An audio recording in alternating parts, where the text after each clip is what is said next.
ఒక ఆయన అంటాడు, పరిస్థితి బాలేక జైలుకు పోవద్దు, ఒంట్లో పానం మంచిగా లేక దాకానకు పోవద్దు అని. దాకాన ముచ్చట అట్లా పెట్టుర్రి కానీ జైలుకైతే పోవద్దబ్బా. మాట్లాడేటోళ్ళు ఉండరు, మందులు ఇచ్చేటోళ్ళు ఉండరు, 4 గోడల నడమనే మరిగిపోవాల్సింది.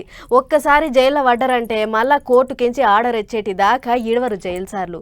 ఒక్కసారి కోర్టు చెప్పిందంటే మెసలకుండా వదిలిపెడుతుంటారు. కానీ ఇగో గీడ మాత్రం కోర్టు చెప్పినా ఈడుస్తలేరు. మరి ఏం చేస్తే ఈడుస్తారు అని అంటే, నవ్యాంధ్రప్రదేశ్ ని చేస్తామని గవర్నమెంట్ వాళ్ళు చెప్తుంటే నాశనం చేసేందుకు చూస్తున్నారట ఏపీ పోలీసు వాళ్ళు. మేము అందరినేమో అంటలేము గాని కొందరైతే అట్టనే ఉన్నారు. మరి బల్ల కింద చేయి పెట్టంది పనే కావట్లేదు అన్నట్టే ఉందట అక్కడి పోలీసు వాళ్ళ పనితనం. కేసులై జైలుకు పోయి శిక్ష అయిపో చేసుకుని బయటికి పోవాలన్నా ఆపసోపాలు పడాల్సి వస్తుందట.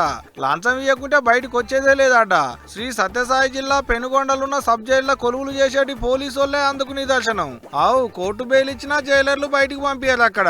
ఎందుకంటే వాళ్ళకు లంచం కావాలి. మరి అడిగినంత లంచం చేతిలో పెడితే రాజు లెక్కన బయటికి పోవచ్చు గల్లెగిలేసుకొని. 2 నెలల కింద పెనుగొండ సబ్ జైలుకు పోయిన 4గురికి కోర్టు కేంచి బెయిల్ వచ్చిందట. అయినాక కూడా బయటికి పోవాలంటే లంచం ఇవ్వాల్సిందేనని హుకుం జారీ చేసేదట జైలు పోలీసు వాళ్ళు. అది కూడా ఎట్ట అంటే పైసలు గిట్టనేమో అనుకునేది కాదు, వస్తు రూపంలో ఇవ్వాలి. కూసునేటి కుర్చీ కొనిస్తేనే ఇండ్లకేంచి బయటికి పంపిస్తామని హుకుం జారీ చేసేదట. వీల్ చైర్ కొనుక్కొచ్చి ఇస్తేనే విడుదల చేస్తామనేటాళ్లకు ఇక చేసేదేం లేక గిట్లా బయటికి పోయి 8,000 ఖర్చు పెట్టి కుర్చీని కొనుక్కొచ్చి ఇచ్చారు. ఇక ఇప్పుడు ఈ కుర్చీని నెత్తిన పెట్టుకొని వస్తుంటే చూసిన వాళ్ళు వీడియో తీసి సోషల్ మీడియాలో పెట్టేటాళ్లకు ఆ వీడియో పొట్టు తిరుగుతుంది.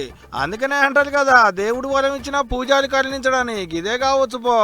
అయినా మీకేమన్నా జైల్లో సవలతులు తక్కువ ఉంటే మీ పై ఆఫీసర్లను అడగాలి, లేకుంటే గవర్నమెంట్ వాళ్ళకి అర్జీలు పెట్టుకోవాలి.